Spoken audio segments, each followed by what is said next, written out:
मतदान केंद्रावर द्यावी. त्याचबरोबर सेम तसं काही याद्या आम्ही आपल्या जो झोन कार्यालय आहे त्या दिवशी उपलब्ध ठेवतोय. काय अडचण असेल तर त्या ठिकाणी फक्त तुम्हाला जे ऑब्जेक्शन आहे ऑब्जेक्शन तुम्हाला बीएलओ कडे रेज करायचं. त्याच्यामध्ये मोबाईल नंबर जे व्हॉट्सअपवर आणि ह्याच्यावर जरी पाठवलं तरी पुरेसं आहे. त्यांना फोन करून आणि त्याचे पूर्ण जे नंबर आणि त्यांचं नाव आहे आणि कुठला एरिया आहे त्याचं आम्ही तुम्हाला शेअर करत आहोत. आणि अजून आज संध्याकाळी उशिरा आम्हाला जे अबसेंट जे लोक आहेत प्रत्येक मतदान केंद्राने आहे, अबसेंट कोण आहे, शिफ्टेड कोण आहे, म्हणजे जे नाव डिलीट कोण आहे, जे शिफ्ट झालेले लोक कोण आहेत, त्यांचा मृत्यू झालेले असे कोण लोक आहेत त्यांची नावं बघणार आहे. त्याची यादी आम्ही आमच्या वेबसाईट सुद्धा मॅक्सिमम वाटतो सकाळपर्यंत आम्ही ती हे करू आणि प्रेस नोट देऊन ती सुद्धा आमच्या वेबसाईटवर उपलब्ध करून देणार आहे. त्यामुळं एखादं त्या दिवशी तिथं जाता जरी नाही आलं तर तुम्हाला ऑनलाईन पण चेक करते की आपली मतदार यादी शुद्ध होण्यासाठी जी काही आपल्याला प्रक्रिया करायची त्याच्यामध्ये जेवढे जास्तीत जास्त लोक त्यात पार्टिसिपेट करतील तेवढी ती शुद्ध होईल. आणि फक्त आपलं जे फीडबॅक असेल ते त्या बीएलओ कडे आपल्याकडं व्हॉट्सअपला त्या अर्ज लिहून द्या किंवा कुठल्याही पद्धतीने त्याच्यापर्यंत पोहोचवा. आणि 8 तारखेला एकदा ही प्रक्रिया क्लोज झाली की पुन्हा आपल्याला त्यात एक्सटेन्शन मिळण्याची शक्यता कमी आहे. त्यामुळे पूर्ण सर्व राजकीय पक्ष असतील आपले सभासद आहेत, सभागृहाचे सभासद आहेत, त्यांना विनंती राहील की ही जी प्रक्रिया 2 तारखेला आपण करणार आहे आणि पूर्वीचे मतदारांना आयडेंटिफाय झालेले काय भागामध्ये त्याच्यामध्ये सुद्धा बीएलओला जर आपल्याकडून मदत झाली. कारण काही जणांनी आम्हाला असा फीडबॅक दिला की म्हणजे आपल्या काही मेंबरकडे ते आपल्या ऑनलाईन आयोगाच्या वेबसाईटवरती सर्च होत नाही, परंतु आपल्या मेंबरकडे कुठलं ते ऍप आहे म्हणजे त्यातनं ते लगेच सापडतात. अशी काही सेवा असेल तर ती सुद्धा आपल्या बीएलओ करण्याचे टाइम लिमिटेड आहे. कुठल्याही माध्यमातून फक्त करेक्ट मतदार आयडेंटिफाय होणं महत्वाचं आहे. त्याला त्यांनी बेस पकडलेला आहे आणि शहरी भागात विशेषतः आणि सर्व शहरात थोडंसं नागरिक बऱ्याच वेळा ट्रान्सफर होत असेल किंवा खराब असेल त्यामुळे बरेचसे आपले जे अर्ज आहेत ते त्याला जेवढे लोकांची नावं आजच्या मतदार यादीत आहेत तेवढ्या सर्व लोकांचं जे जे अर्ज भरून घेऊन मग ते डिजिटाईज करणं अपेक्षित आहे. जे ऑनलाईन परत अपलोड करतात जे बीएलओ आहे आपल्या शहरातलं ओव्हरऑल जे काम आहे 75-80% आहे, जवळजवळ 20% काम. आणि विशेषतः काही मतदारसंघात विशेषतः मध्य मतदारसंघ आहे तर काल आम्ही आढावा घेतला ते नई जिंदगीचा परिसर असेल. मला विशेष वाटलं की त्या भागात जे राहणारे जे नगरसेवक आहे नई जिंदगी आहे, मजरवाडीचा काय पार्ट आहे, त्याचबरोबर दक्षिण भागात कुठलाही सुरेगावचा काही एरिया आहे तिथं धुळे सोलापूरचा लागू असलेला भाग आहे.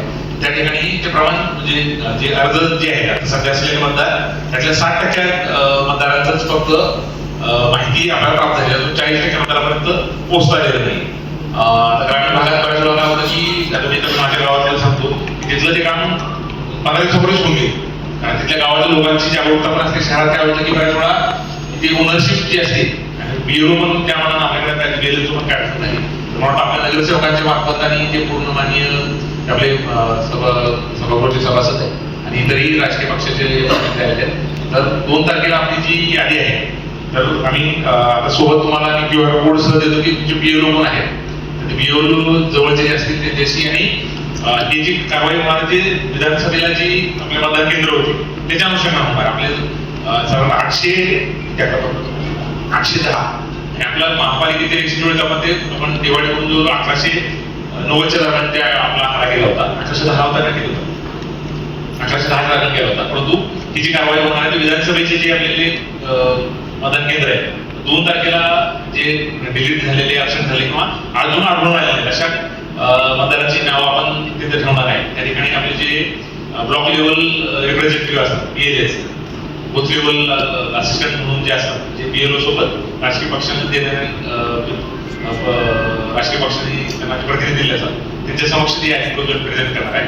जर कोणाचं नाव चुकीच्या पद्धतीने समजा एखाद्याचं माणूस आहे तिथं आणि तो शिफ्ट डेटच्या आधी दाखवलाय किंवा डेटच्या आधी दाखवलाय कुठल्या कामाने तर आपल्याला ती सध्या ते तात्पुरतं दाखवलं आहे त्यांना रोल बॅक करण्याचा ऑप्शन पण आहे. परंतु ते कधीपर्यंत आहे 2 तारखेला होईल. त्यानंतर 8 तारखेपर्यंत आपल्याला ती वेळ आहे. 8 तारखेनंतर मग ते फ्रीज होणार आहे आणि ड्राफ्ट रोल पब्लिश होईल. त्यानंतर मग हिअरिंगचं आपले बरेचसे एएमसीज आहेत असिस्टंट ते सुद्धा त्याच्यामध्ये आहेत. ते हिअरिंग आहे त्याच्यामध्ये काय काय ते त्रुटी येणार आहेत.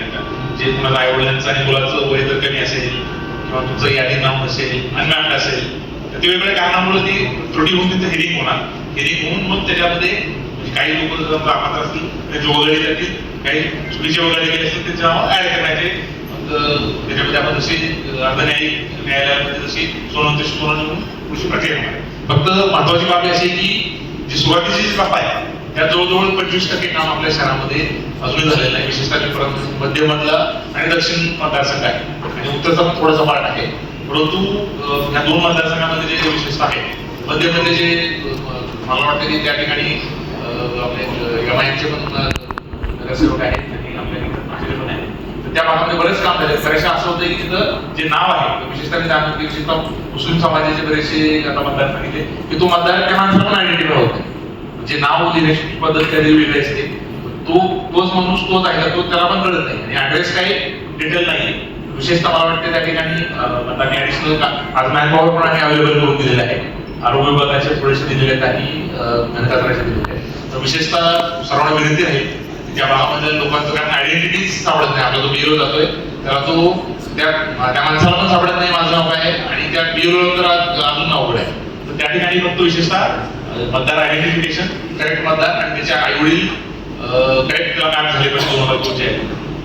तर त्याच्यामध्ये वाटतं विशेष मध्यमधला जो पार्ट आहे आणि दक्षिण मधला जो पार्टचा पार्ट आहे, तर त्याच्यामध्ये बरेच अडचणी आम्हाला येतात. तर ती मॅपिंग पूर्ण व्हावी आणि 2 तारखेला जेव्हा याद्या आपले जे बिरो आहे ते एक्झाम्पल आता मी जी यादी तुम्हाला देतात आणि क्यूआर कोड पण देत आहे, त्याच्यामध्ये ऍड्रेस कुठला आहे, तुमचा विधानसभेचं जो मतदान केंद्र कुठलं आहे त्याचा पत्ता कोणता आहे, त्याच्यामध्ये बिरोचं नाव आहे आणि मोबाईल क्रमांक आहे.